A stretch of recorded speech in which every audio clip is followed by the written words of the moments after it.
25 mars 2022, un agriculteur a tiré sur des personnes qui pénétraient dans sa maison alors qu'il était seul avec sa fille de 3 ans. Ces personnes étaient au nombre de 4. Une des personnes est décédée. Lors d'un entretien sur Europe 1, Emmanuel Macron a été interrogé sur ces faits. De façon étonnante, il a affirmé être opposé à la légitime défense. Pour lui, la légitime défense, c'est le Far West. Mais je suis opposé à la légitime défense. De l'autre côté, donc ça c'est très clair et c'est intraitable parce que sinon ça devient le Far West. Et je ne veux pas d'un pays où prolifèrent les armes et où on considère que c'est aux citoyens de se défendre.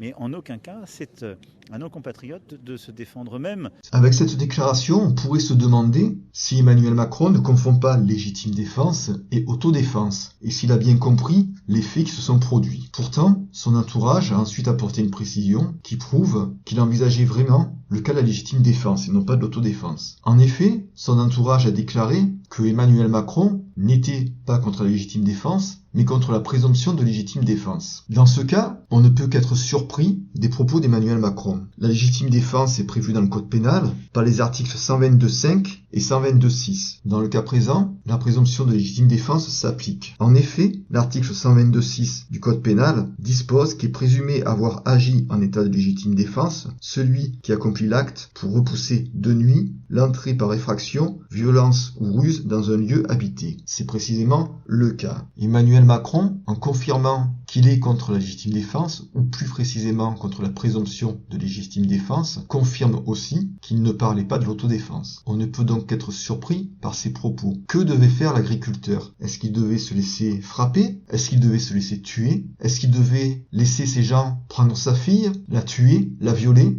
Voilà ce qui pourrait arriver si on ne se défend pas. Emmanuel Macron est en échec sur tout, notamment sur la sécurité, et ce n'est pas avec de tels propos qu'il va améliorer sa situation. Emmanuel Macron ne souhaite pas, visiblement, si l'on en croit ses déclarations, qu'on se défende lorsqu'on est attaqué. Il est donc d'accord pour qu'on se fasse tuer.